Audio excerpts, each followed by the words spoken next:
Para estimar los pacientes anuales, primero se encontró la cantidad de días que la IPS tenía capacidad de atender. Para ello se realizó el supuesto de que se tendrán 10 enfermeras, 5 en consultorio y 5 para domicilio, que éstas trabajarán una jornada laboral de 8 horas. Los resultados encontrados para cada modalidad se muestran en pantalla. Ahora, para estimar los pacientes que llegarán a la IPS en la primera parte del año 1, se asumió que cada mes llegarán 685 heridas para domicilio, que esta es la capacidad mensual que se puede atender de este tipo de heridas. Partiendo de este supuesto, se pudo calcular la cantidad de pacientes que llegarán en cada parte del año 1. Ya teniendo los pacientes del año 1, se estimó el crecimiento anual de los pacientes que llegarán a la IPS usando un modelo de crecimiento poblacional logístico. Bajo el supuesto de que la IPS estará ubicada en Usaquén, se utilizó la tasa de crecimiento poblacional de esta localidad, es decir, 0.8%. De este modo se pudieron encontrar los pacientes esperados de la IPS para cada año de duración del proyecto. Finalmente, dadas las distribuciones de llegadas, se pudo calcular los pacientes esperados tanto de EPS como particulares para cada tipo de herida y cada posible escenario. Ahora, en cuanto a los costos, lo primero que hicimos fue completar nuestro esquema de costos fijos con la inclusión de los salarios de una persona en recepción, 9 enfermeras, una enfermera jefe, un abogado y un contador. También incluimos los gastos de papelería y cotizamos la contratación de una empresa encargada del aseo y la cafetería. Además, contemplamos el costo de transporte de las enfermeras que deben desplazarse.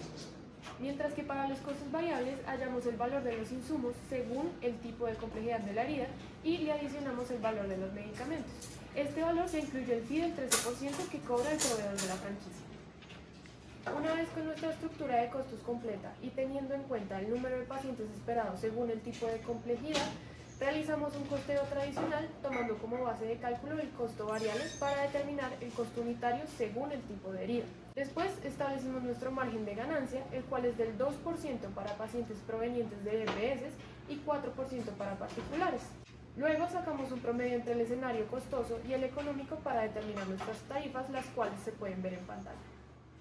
Adicionalmente decidimos que nuestras tarifas aumentarían año a año con la inflación, la cual estimamos es del 3%, tomando en cuenta los datos históricos de la inflación en Colombia en los últimos años. De este modo, finalmente, las tarifas encontradas para cada año se multiplicaron por los pacientes estimados para cada periodo para encontrar los ingresos que se tendrán cada año.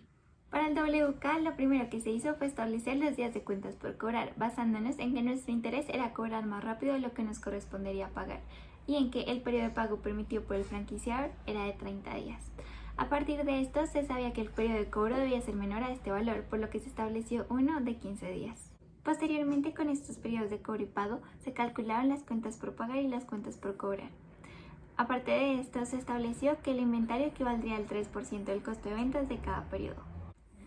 Ya teniendo estos tres rubros, se calculó el valor que toma el WK para cada periodo y posterior a esto se calculó la diferencia entre periodos de este valor para hallar la variación de WK, cuyos resultados se exponen en pantalla. Ahora bien, para hallar el CAPEX, lo primero que se estipuló como un supuesto es que durante el tiempo de operación de la IPS no se realizaría reinversión en maquinaria debido a que ningún activo cumple la vida útil durante los 5 años de duración del proyecto. Para calcular este indicador fue necesario determinar qué activos eran necesarios para la operación de la IPS, es decir, equipo médico obligatorio por ley para un centro de atención médica. Cada uno de los activos fue depreciado mediante el método de la suma de los dígitos decrecientes, con el fin de asegurar un mayor ahorro tributario y por consiguiente un mayor valor presente neto. Además, cabe resaltar que al finalizar el proyecto, es decir, al final del año 5, todos los activos se venderán al precio que se ve en pantalla.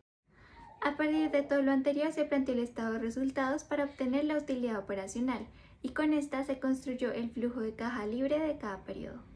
Después, para la estructura de la deuda se decidió que se financiará la totalidad de la inversión inicial a través de un crédito de Bancolombia a 5 años con amortización constante, tasa de interés del 5.76% efectiva anual y un periodo de gracia de 1 año.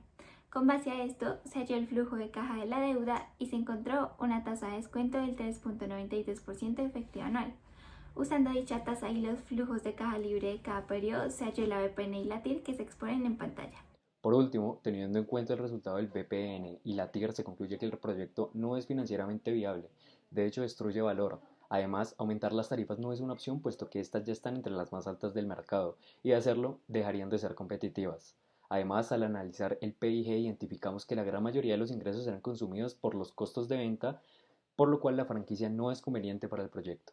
En este orden de ideas, como inversionistas, no invertiríamos en el proyecto.